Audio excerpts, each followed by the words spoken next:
हरि बोल भक्तों, हरि बोल, हरि बोल, हरि बोल। श्रीमद् भागवत महापुराण महात्म्य सहित 9वां अध्याय राजविद्या राजगुह्य योग। हरि भक्तों, ये महात्म्य अर्थात गीता के प्रत्येक अध्याय का महत्व जानना अति आवश्यक है। और यह महात्म्य पद्म पुराण के उत्तरखंड के अध्याय 174 से अध्याय 112 तक से लिया गया है। यह महात्म्य भगवान भोलेनाथ और माता पार्वती के बीच का संवाद है। जब माता पार्वती ने हमारे भोलेनाथ से यह पूछा कि भगवद गीता का क्या महात्म्य है, वह उन्हें बताएं, वह जानना चाहती हैं। तब भगवान भोलेनाथ हमारे प्यारे भगवान शंकर ने माता पार्वती को प्रत्येक अध्याय का महात्म्य बताया। महात्म्य के बाद भक्तों हम अध्याय का श्रवण करेंगे, क्योंकि हमें महात्म्य के श्रवण से उस अध्याय के बारे में और अधिक अनंत भक्ति जागृत हो जाती है। नारायण नारायण नारायण। ओम नमो भगवते वासुदेवाय।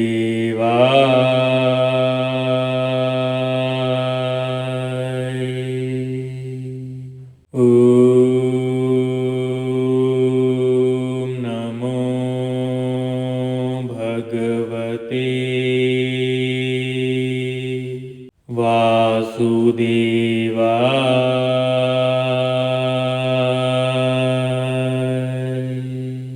ओम नमो भगवते वासुदेवाय।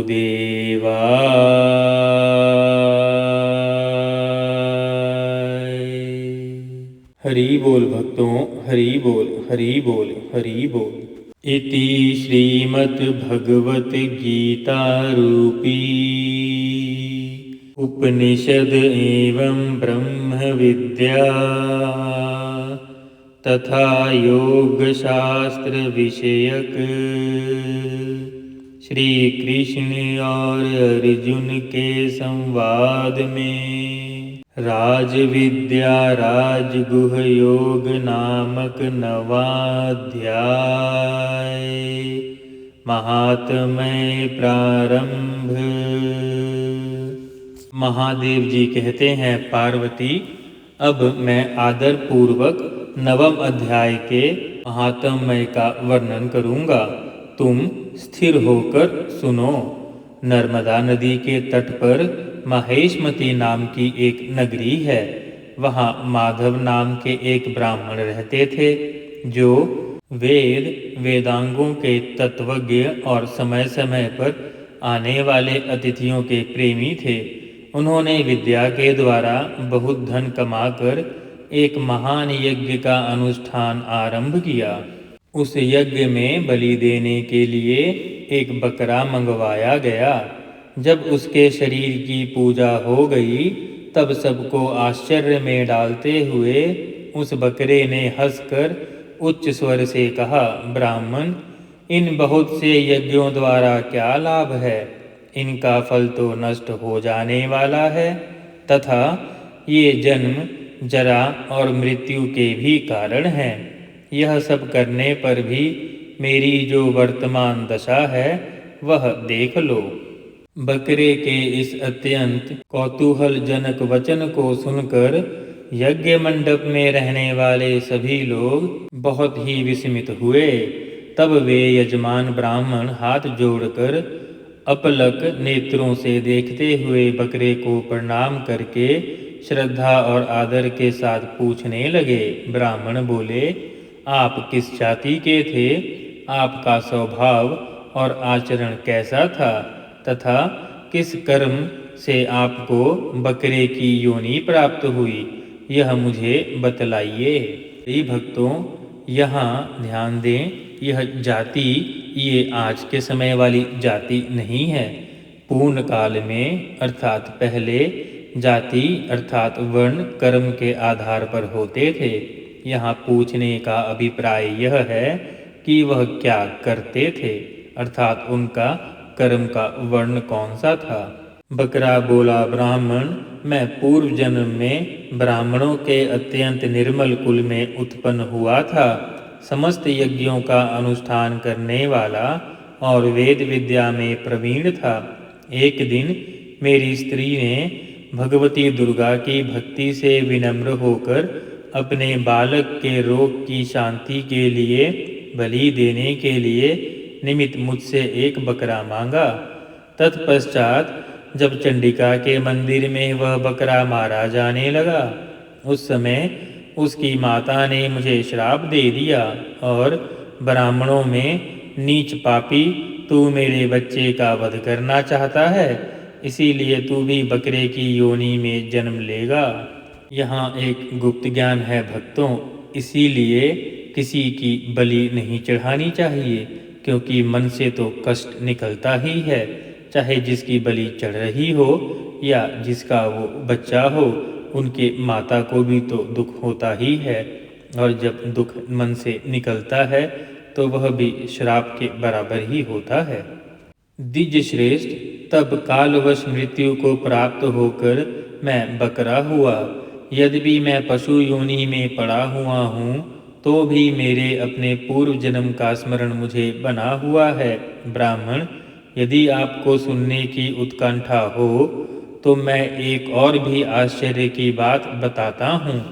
कुरुक्षेत्र नामक एक नगर है, वह मोक्ष प्रदान करने वाला है। वहाँ चंद्रशर्मा नामक एक सूर्यवंशी राजा राज्य करते थे।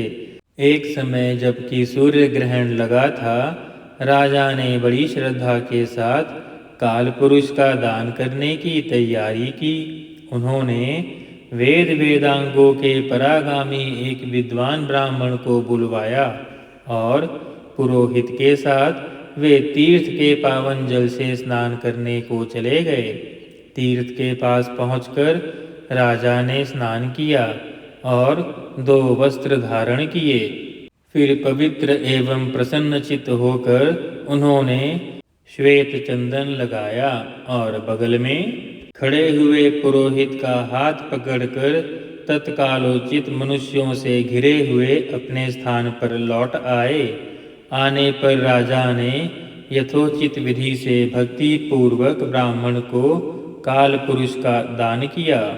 तब काल पुरुष का हृदय चीरकर उसमें से एक पाप आत्मा चंडाल प्रकट हुआ। फिर थोड़ी देर के बाद निंदा भी चांडाली का रूप धारण करके काल पुरुष के शरीर से निकली और ब्राह्मण के पास आ गई। इस प्रकार चांडालों की वह जोड़ी आंखें लाल किए निकली और ब्राह्मण के शरीर में हठात प्रवेश करने लगी, अर्थात हठ से प्रवेश करने लगी। ब्राह्मण मन ही मन गीता के 9वें अध्याय का जप करते थे और राजा चुपचाप यह सब कौतुक देखने लगे। ब्राह्मण के अंतःकरण में भगवान गोविंद शयन करते थे, वे उन्हीं का ध्यान करने लगे।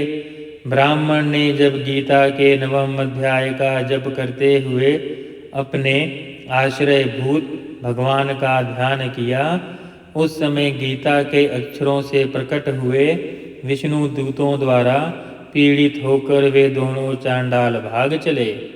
उनका उद्योग निष्फल हो गया। इस प्रकार इस घटना को प्रत्यक्ष देखकर राजा के नेत्र आश्चर्य से चकित हो उठे। उन्होंने ब्राह्मण से पूछा, विप्रवर, इस महाभयंकर आपत्ति को आपने कैसे पार किया? आप किस मंत्र का जाप तथा किस देवता का स्मरण कर रहे थे? वह पुरुष तथा स्त्री कौन थी? वे दोनों कैसे उपस्थित हुए? फिर वे शांत कैसे हो गए? यह सब मुझे बतलाइए। ब्राह्मण ने कहा, राजन, चांडाल का रूप धारण करके भयंकर पाप ही प्रकट हुआ था तथा वह स्त्री निंदा की साक्षात मूर्ति थी। मैं इन दोनों को ऐसा ही समझता हूँ। उस समय मैं गीता के 9वें अध्याय के मंत्रों की माला जपता था। उसी का महात्म्य है कि सारा संकट दूर हो गया। महीपते, मैं नित्य ही गीता के 9वें अध्याय का जप करता हूँ।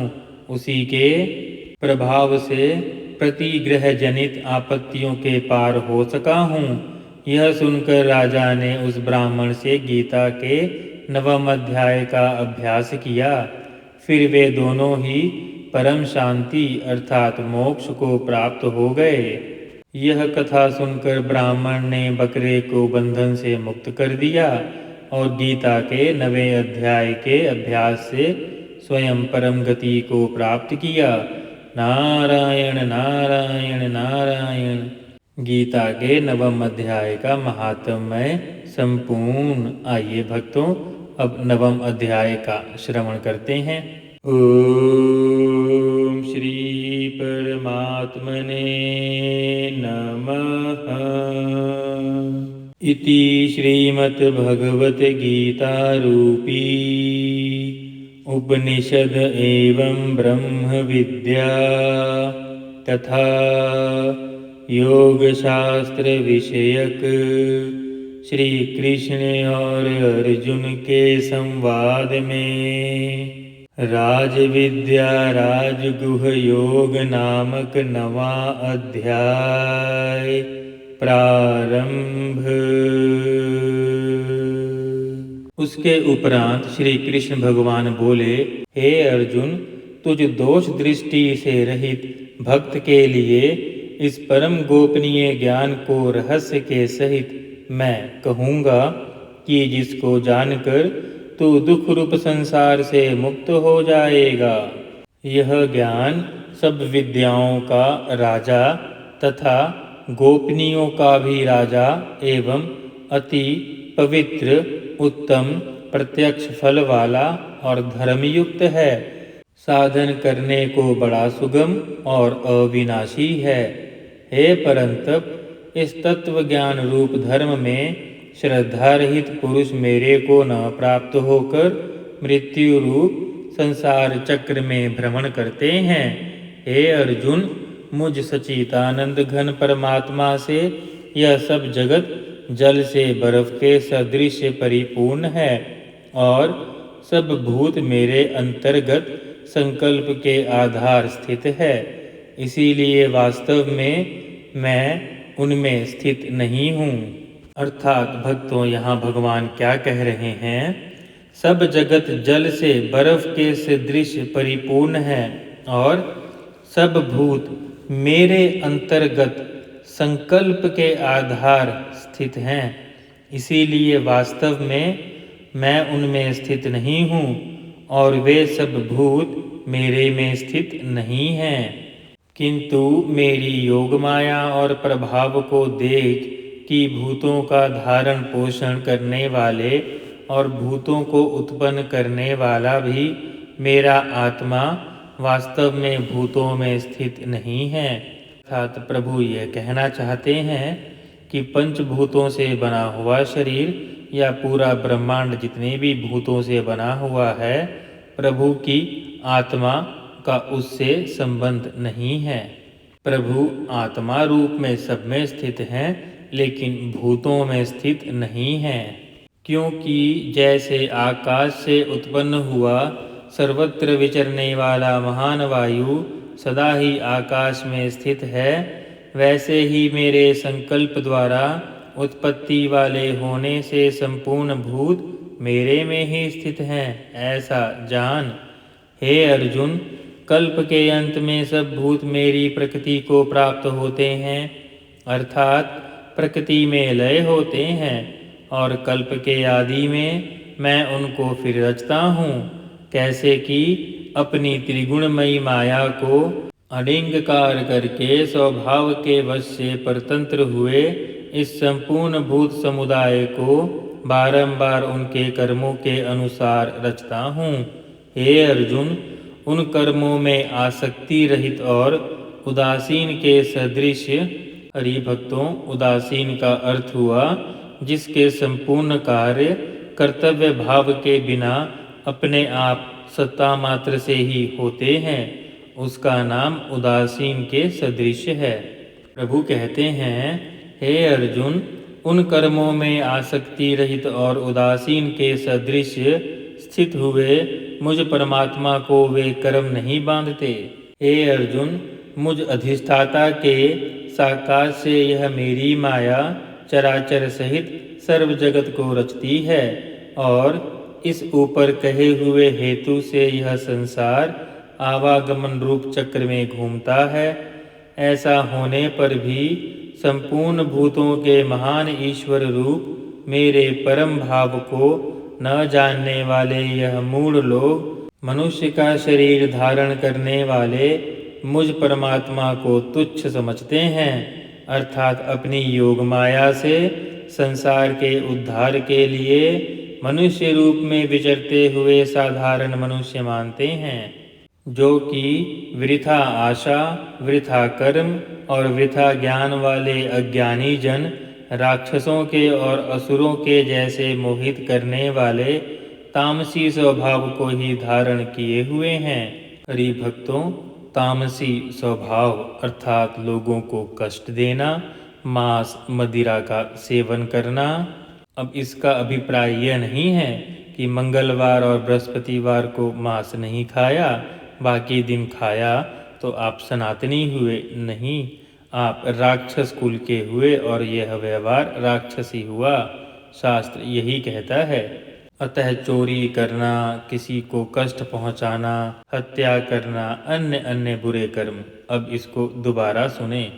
जो कि वृथा आशा, वृथा कर्म और वृथा ज्ञान वाले अज्ञानी जन राक्षसों के और असुरों के जैसे मोहित करने वाले तामसी स्वभाव को ही धारण किए हुए हैं। परंतु हे कुंती पुत्र, दैव प्रकृति के आश्रित हुए जो महात्मा जन हैं, वे तो मेरे को सब भूतों का सनातन कारण और नाश रहित अक्षर स्वरूप जानकर अनन्यमय से युक्त हुए निरंतर भजते हैं। हरि भक्तों, यहाँ 13वें श्लोक में प्रभु ने क्या कहा कि अक्षर स्वरूप जानकर अनन्य मन से युक्त हुए निरंतर भजते हैं। अर्थात प्रभु यहाँ कहना चाहते हैं कि प्रभु निराकार भी हैं और अक्षर स्वरूप अर्थात जैसे कि 7वें और 8वें अध्याय में प्रभु ने बताया है, यह अक्षर स्वरूप है। यही आपको भगवत महापुराण में भी मिलेगा। प्रभु ने स्वयं को ओम ही बताया है और क्या कहा है, इस 3 अक्षर के मंत्र का उच्चारण करके मन में प्रभु के विग्रह का अर्थात प्रभु के स्वरूप का स्मरण करना, यह मोक्ष प्राप्ति का सबसे साधारण मार्ग है। आपको यह 7वें और 8वें अध्याय में इसका विवरण मिल जाएगा। प्रभु कहते हैं, वे दृढ़ निश्चय वाले भक्तजन निरंतर मेरे नाम और गुणों का कीर्तन करते हुए तथा मेरी प्राप्ति के लिए यत्न करते हुए और मेरे को बारंबार प्रणाम करते हुए सदा मेरे ध्यान में युक्त हुए अनन्य भक्ति से मुझे उपासते हैं।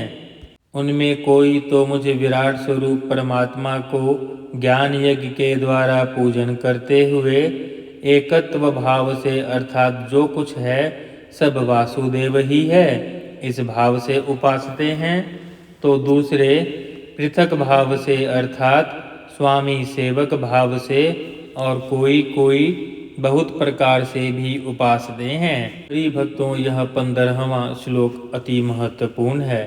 इसमें प्रभु ने 2 अत्यंत महत्वपूर्ण भागों के बारे में बताया है। पहला क्या कहा है भगवान ने, मुझ विराट स्वरूप परमात्मा को ज्ञान यज्ञ के द्वारा पूजन करते हुए एकत्व भाव से अर्थात जो कुछ है सब वासुदेव ही हैं इस भाव से उपासते हैं। अर्थात अनन्य भक्ति के साथ प्रभु को ही अपना गुरु मानकर सब कुछ प्रभु का ही है, प्रभु ही सब कुछ है। सर्वम सर्वैव देवै देवै। हर तरफ मेरे वासुदेव देव।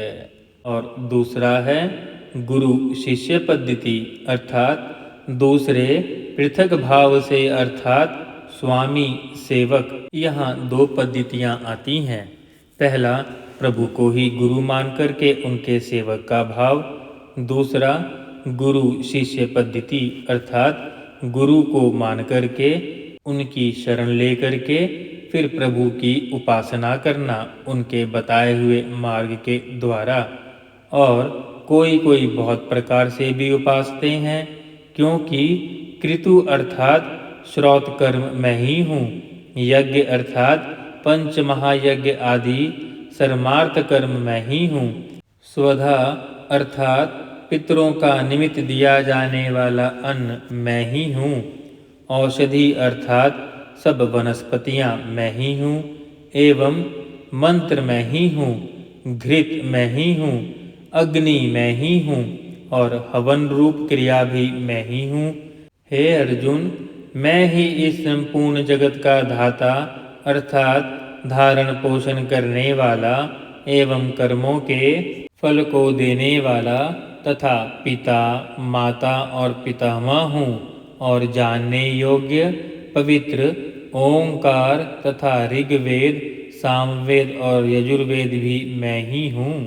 हरि भक्तों, यहाँ एक और महत्वपूर्ण ज्ञान, जैसे कुछ अज्ञानी जन ओंकार को भगवान भोलेनाथ का स्वरूप बता देते हैं, तो यह अज्ञान है। क्योंकि ध्यान से पहले भक्तों सुने, भगवान कृष्ण, भगवान विष्णु, भगवान भोलेनाथ, प्रभु ब्रह्मा, ये सब एक ही हैं। इनमें कोई भी असमानता नहीं है, यह सब एक ही हैं। इनका आपस में कंपैरिजन करना भी महापाप कहलाता है, और यह नाम अपराध है।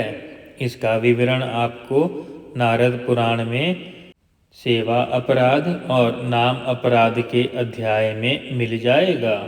इसीलिए कभी भी भगवान की आपस में कभी भी बड़ा छोटा या इनका कंपैरिजन ना करें, यह सब एक ही हैं।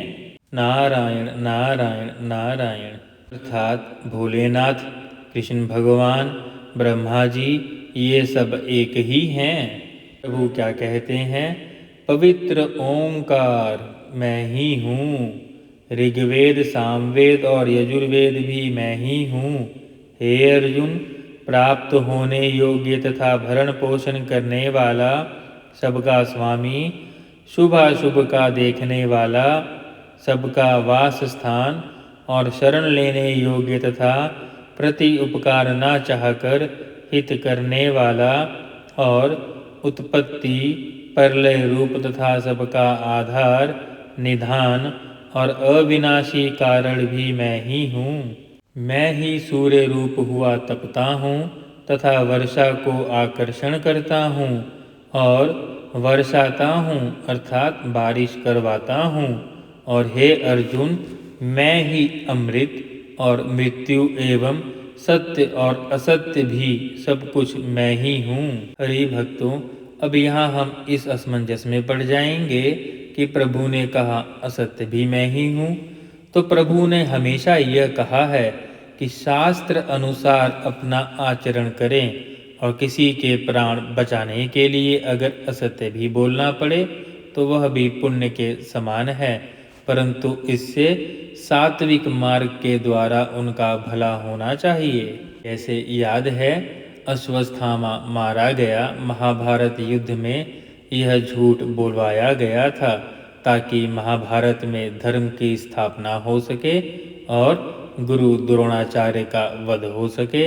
यह भगवान श्री कृष्ण ने ही युधिष्ठिर को यह असत्य कहने के लिए कहा था, अर्थात असत्य तब बोलें जब उसमें किसी का भला हो और किसी का भी नुकसान ना हो, अर्थात धर्म अनुसार धर्म की रक्षा के लिए। नारायण नारायण नारायण।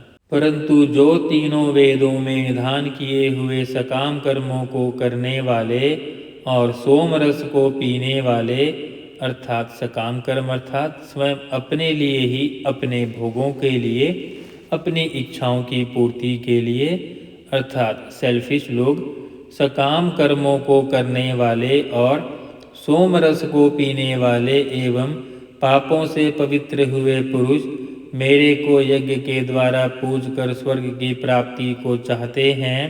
वे पुरुष अपने पुण्यों के फल स्वरूप भक्तों ध्यान दें, प्रभु यहाँ क्या कहना चाहते हैं सकामी लोगों के लिए, अर्थात यह सिर्फ अपने लिए काम करते हैं, किसी का नुकसान नहीं करते, लेकिन अपने लिए ही काम करते हैं, अर्थात किसी का भला भी नहीं करते, कभी दान भी नहीं करते।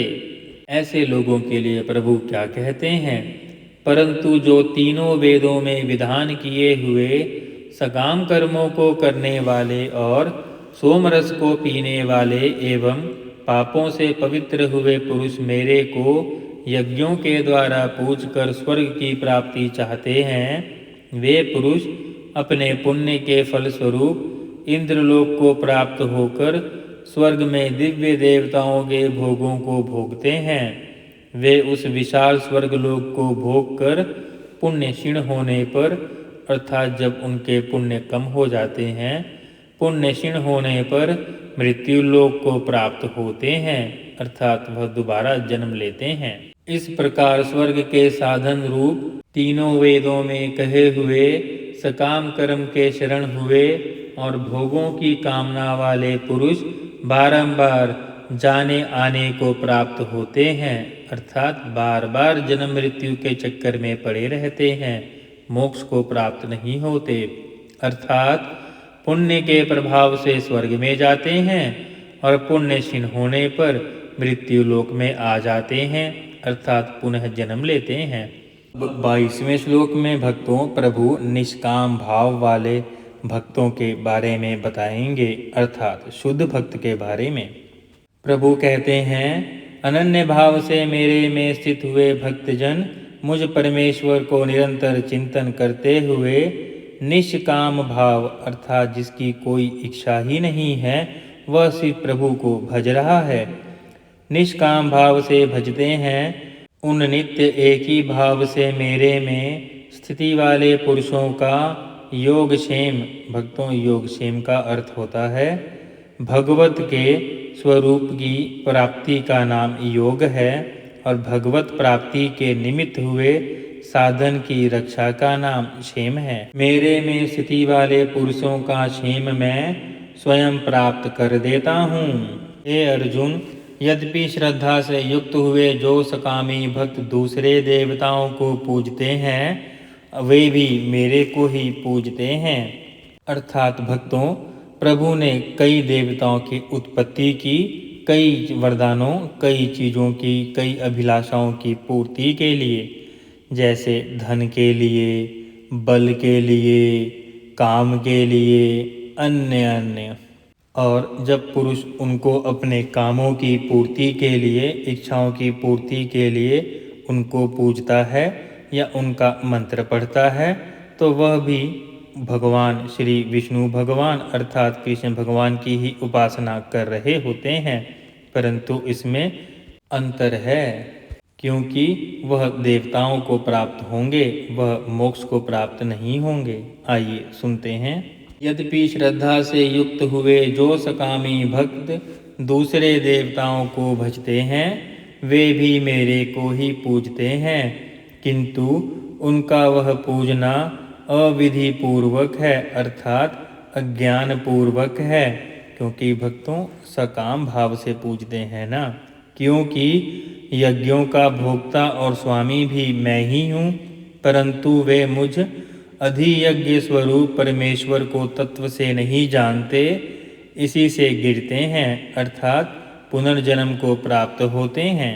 प्रिय भक्तों, अब 25वें श्लोक में प्रभु नियम बताएंगे, अर्थात हम इसको अंग्रेजी में कार्डिनल रूल भी कहते हैं, और आपको खुद ही डिसाइड करना है कि आप किसको पाना चाहते हैं, मोक्ष को, पितरों को, भूतों को, देवताओं को या मोक्ष को। आइए सुनते हैं। कारण यह नियम है कि देवताओं को पूजने वाले देवताओं को प्राप्त होते हैं, पितरों को पूजने वाले पितरों को प्राप्त होते हैं, भूतों को पूजने वाले भूतों को प्राप्त होते हैं, और मेरे भक्त मेरे को ही प्राप्त होते हैं। इसीलिए मेरे भक्तों का पुनर्जन्म नहीं होता।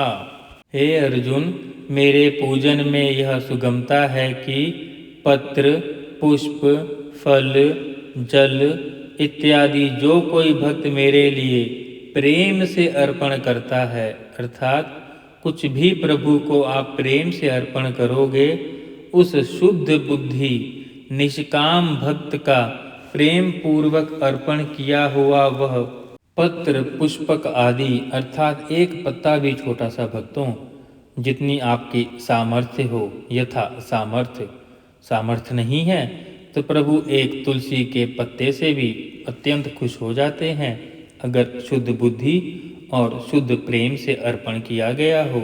और इसमें शुद्धता होनी चाहिए, अर्थात आपके प्रेम में, भक्ति में शुद्धता होनी चाहिए। निष्काम प्रेमी भक्त का प्रेम पूर्वक अर्पण किया हुआ वह पत्र, पुष्प आदि मैं सगुण रूप से प्रकट होकर प्रीति सहित खाता हूँ, अर्थात प्रभु प्रेम के साथ खाते हैं। इसी से हे अर्जुन, तू जो कर्म करता है, जो कुछ खाता है, जो कुछ हवन करता है, जो कुछ दान करता है, जो कुछ स्वधर्म आचरण रूप तप करता है, वह सब मेरे अर्पण कर, अर्थात मुझको ही अर्पण कर। इस प्रकार कर्मों के अपने अर्पण करने रूप संन्यास योग से युक्त हुए मन वाला तू शुभ अशुभ फल रूप कर्म बंधन से मुक्त हो जाएगा और उनसे मुक्त हुआ मेरे को ही प्राप्त होवेगा, अर्थात मोक्ष को प्राप्त होगा, कर्म बंधन में नहीं फंसोगे। यद्यपि मैं सब भूतों में समभाव से व्यापक हूँ, न कोई मेरा अप्रिय है, ना मुझे कोई प्रिय है, परंतु जो भक्त मेरे को प्रेम से भजते हैं वह मेरे और मैं भी उनमें प्रत्यक्ष प्रकट हूँ। अर्थात भगवान ये कह रहे हैं कि वह भेदभाव नहीं करते, वह सब भूतों में, सब चीज़ों में समात भाव से अर्थात समान रूप से व्यक्त हैं, व्यापक हैं, परंतु जो भक्त प्रभु को भजते हैं वह प्रभु में वास करते हैं और प्रभु उनमें वास करते हैं।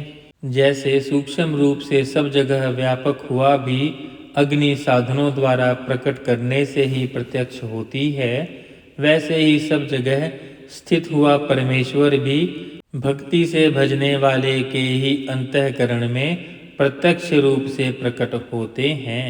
मेरी भक्ति का और भी प्रभाव सुन। यदि कोई अतिशय दुराचारी भी, कौन भक्तों? अतिशय दुराचारी भी अनन्य भाव से मेरा भक्त हुआ मेरे को निरंतर भजता है, अर्थात अपने कर्म शुद्ध करके सात्विक कर्म में आ जाता है और अनन्य भाव से प्रभु का भक्त हुए भगवान को ही भजता है, वह भी साधु ही मानने योग्य है, क्योंकि वह यथार्थ निश्चय वाला है, अर्थात उसने भली प्रकार निश्चय कर लिया है कि परमेश्वर के भजन के समान अनन्य कुछ भी नहीं है। इसीलिए वह शीघ्र ही धर्मात्मा हो जाता है और सदा रहने वाली परम शांति अर्थात मोक्ष को प्राप्त होता है। हे अर्जुन, निश्चय पूर्वक सत्य जान कि मेरा भक्त नष्ट नहीं होता, क्योंकि हे अर्जुन, स्त्री, वैश्य और शूद्र आदिक तथा पाप योनियों में भी जो कोई होवे, वो भी मेरे शरण होकर तो परम गति को ही प्राप्त होते हैं। परंतु भक्तों, इसका अभिप्राय ये नहीं कि आज पाप किया, प्रभु का भक्ति कर ली, उन पापों को धो दिया और कल फिर भक्ति कर ली, परसों फिर पाप कर लिए, फिर उसको धो दिया। यह भक्ति नहीं है, इससे मोक्ष प्राप्त नहीं होता है। अर्थात अपने बुरे कर्मों को रोक कर तब उसको जड़ से खत्म कर कर संकल्प करके प्रभु की शरण में चले जाना, इसका अभिप्राय यह है। फिर क्या कहना है कि पुण्यशील ब्राह्मण जन तथा राज ऋषि भक्तजन परम गति को प्राप्त होते हैं, इसीलिए तू सुख रहित और क्षणभंगुर इस मनुष्य शरीर को प्राप्त होकर निरंतर मेरा ही भजन कर। अर्थात भक्तों यहाँ प्रभु मनुष्य शरीर के बारे में बताएंगे। हरि भक्तों एक चीज का और ध्यान दें। प्रभु ने कहा यह जरूरी नहीं है कि सिर्फ ब्राह्मण और राजऋषि भक्तजन ही परम गति को प्राप्त होते हैं। जो भी मनुष्य शरीर को पाकर प्रभु का अनंत शुद्ध भक्ति करेगा वह भी उसी गति को जाता है, अर्थात मोक्ष को प्राप्त होता है। ये भक्तों प्रभु मनुष्य शरीर के बारे में क्या कह रहे हैं सुनते हैं। यह प्रभु 33वें श्लोक में कहते हैं 9वें अध्याय के, मनुष्य शरीर बड़ा ही दुर्लभ है परंतु नाशवान और सुख रहित। क्या भक्तों यह नाशवान है और सुख रहित है, अर्थात मनुष्य जन्म कर्म योनि है, सुख योनि नहीं है, अर्थात भोग योनि नहीं है। यह कर्म योनि है। किसके लिए? मोक्ष प्राप्ति के लिए।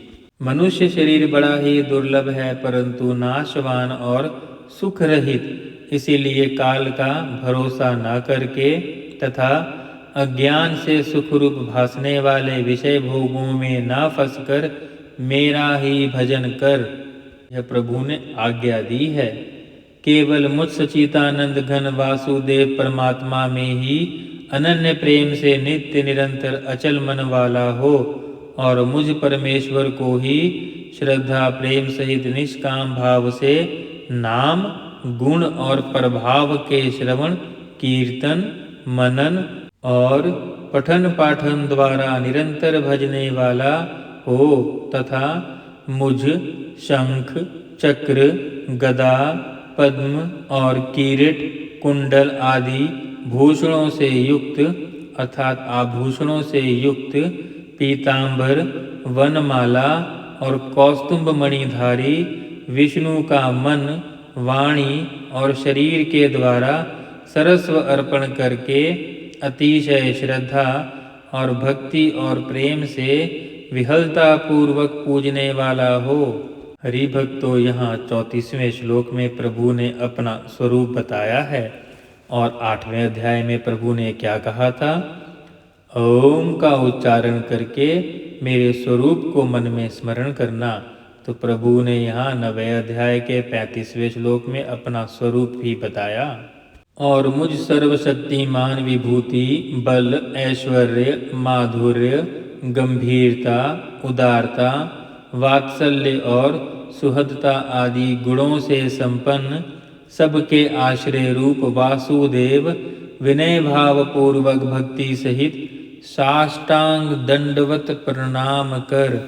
इस प्रकार मेरा शरण हुआ तू आत्मा को मेरे में एक ही भाव करके मेरे को ही प्राप्त होवेगा। इति श्रीमद्भगवत गीता रूपी उपनिषद एवं ब्रह्म विद्या तथा योग शास्त्र विषयक श्री कृष्ण और अर्जुन के संवाद में राजविद्या राजगुह योग नामक 9वां अध्याय संपूर्ण। हरि भक्तों यदि आपको यह श्रवण पसंद आया हो तो कृपया करके चैनल को सब्सक्राइब करना ना भूलें और सभी बुजुर्गों से भी इस वीडियो को शेयर करें ताकि उनको शुद्ध लिखा हुआ ज्ञान श्रवण हो सके। नारायण नारायण नारायण। श्रीमन्नारायण नारायण नारायण भजमन नारायण नारायण नारायण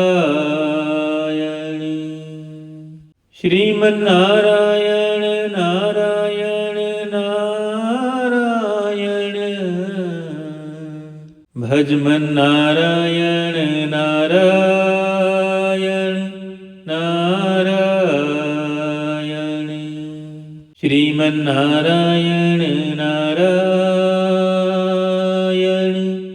नारायण।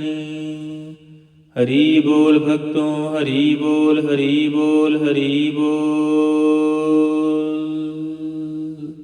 भक्तों चैनल को सब्सक्राइब करना ना भूलें। कृपया करके चैनल को सब्सक्राइब करके सनातन धर्म को सपोर्ट अवश्य करें। नारायण नारायण नारायण।